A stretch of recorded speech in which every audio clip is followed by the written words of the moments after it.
Hi hello friends, welcome back to our channel. ಎಲ್ಲರೂ ಚೆನ್ನಾಗಿದ್ದೀರಾ ಅಂತ ಭಾವಿಸ್ತಾ ಇವತ್ತು ನಾನು ಮಾಡ್ತಿರೋ ರೆಸಿಪಿ ಬಂದು ಉತ್ತರ ಕರ್ನಾಟಕ ಶೈಲಿಯ ಬೆಂಡೆಕಾಯಿ ಪಲ್ಯ. ಬನ್ನಿ ರೆಸಿಪಿ ಸ್ಟಾರ್ಟ್ ಮಾಡೋಣ. ಇಲ್ಲಿ ನಾನು ಬೆಂಡೆಕಾಯಿನ ಈ ರೀತಿ ಕಟ್ ಮಾಡಿ ಇಟ್ಕೊಂಡಿದ್ದೀನಿ. ಇಲ್ಲಿ ನಾನು ಒಲೆ ಮೇಲೆ ಹೆಂಚಿಟ್ಕೊಂಡು ಅದಕ್ಕೆ ಸ್ವಲ್ಪ ಎಣ್ಣೆ ಹಾಕ್ಬಿಟ್ಟು ಎಣ್ಣೆ ಬಿಸಿ ಆದಮೇಲೆ ಚಿಕ್ಕ ಚಿಕ್ಕದಾಗಿ ಕಟ್ ಮಾಡ್ಕೊಂಡಿರೋ ಬೆಂಡೆಕಾಯಿನ ಇದಕ್ಕೆ ಹಾಕ್ತಾಯಿದ್ದೀನಿ.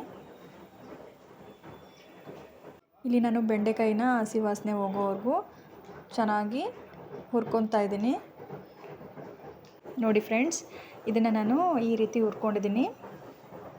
ನಿಮಗೆ ಇನ್ನೂ ಬೆಂಡೆಕಾಯಿ ಕ್ರಿಸ್ಪಿಯಾಗಿ ಬೇಕು ಅನ್ನೋದಾದರೆ ಜಾಸ್ತಿ ಎಣ್ಣೆ ಹಾಕ್ಕೊಂಡು ಚೆನ್ನಾಗಿ ಹುರ್ಕೊಬೋದು.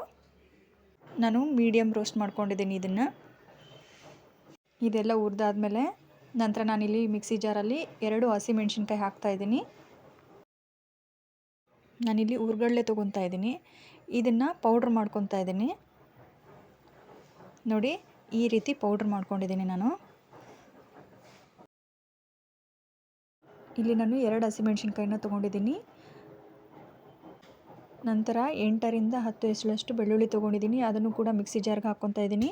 ನಂತರ ನಾನು ಹಸಿ ಶುಂಠಿ ತೊಗೊಂಡಿದ್ದೀನಿ. ಅದನ್ನು ಕೂಡ ಚಿಕ್ಕದಾಗಿ ಕಟ್ ಮಾಡಿ ಹಾಕ್ಕೊತಾ ಇದ್ದೀನಿ. ಸ್ವಲ್ಪ ಕೊತ್ತಂಬರಿ ಸೊಪ್ಪನ್ನು ಕೂಡ ಹಾಕ್ಕೊತಾ ಇದ್ದೀನಿ. ಇದನ್ನು ನುಣ್ಣಗೆ ಪೇಸ್ಟ್ ಮಾಡ್ಕೊಂಬರೋಣ.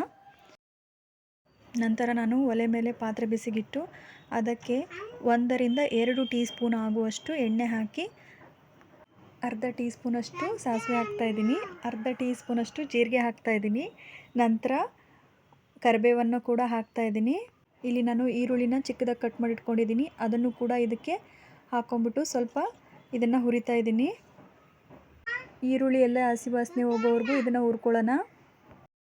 ಈರುಳ್ಳಿ ಎಲ್ಲ ಫ್ರೈ ಆದಮೇಲೆ ಇದಕ್ಕೆ ನಾನು ಅರಿಶಿನ ಮತ್ತು ರುಚಿಗೆ ತಕ್ಕಷ್ಟು ಉಪ್ಪನ್ನು ಕೂಡ ಹಾಕ್ತಾಯಿದ್ದೀನಿ. ಇದನ್ನು ಚೆನ್ನಾಗಿ ಹುರ್ಕೊಳ್ಳೋಣ ಒಂದ್ಸರಿ. ಈರುಳ್ಳಿ ಎಲ್ಲ ಚೆನ್ನಾಗಿ ಹುರ್ಕೊಂಡಾದ್ಮೇಲೆ ಇದಕ್ಕೆ ನಾನು ಆವಾಗಲೇ ರುಬ್ಬಿಟ್ಕೊಂಡಿದ್ದೆ ನೋಡಿ, ಆ ಪೇಸ್ಟನ್ನು ಹಾಕ್ಬಿಟ್ಟು ಹಸಿ ವಾಸನೆ ಹೋಗೋವರೆಗೂ ಇದನ್ನು ಹುರ್ಕೊಳ್ಳೋಣ. ನಂತರ ನಾನು ಹುರಿದಿಟ್ಕೊಂಡಿರೋ ಬೆಂಡೆಕಾಯಿನ ಇದಕ್ಕೆ ಹಾಕ್ಬಿಟ್ಟು ಚೆನ್ನಾಗಿ ಮಿಕ್ಸ್ ಕೊಡ್ತಾಯಿದ್ದೀನಿ. ನೋಡಿ, ಈ ರೀತಿ ಮಿಕ್ಸ್ ಮಾಡ್ಕೊಂಡಾದ್ಮೇಲೆ ಇದಕ್ಕೆ ನಾನು ಪುಡಿ ಮಾಡ್ಕೊಂಡಿರೋ ಹುರ್ಗಡ್ಲೆ ಹಿಟ್ಟನ್ನು ಕೂಡ ಹಾಕ್ತಾಯಿದ್ದೀನಿ. ನೋಡಿ, ಇದನ್ನು ಕೂಡ ಒಂದ್ಸರಿ ಚೆನ್ನಾಗಿ ಮಿಕ್ಸ್ ಮಾಡ್ಕೊಂಬಿಡೋಣ.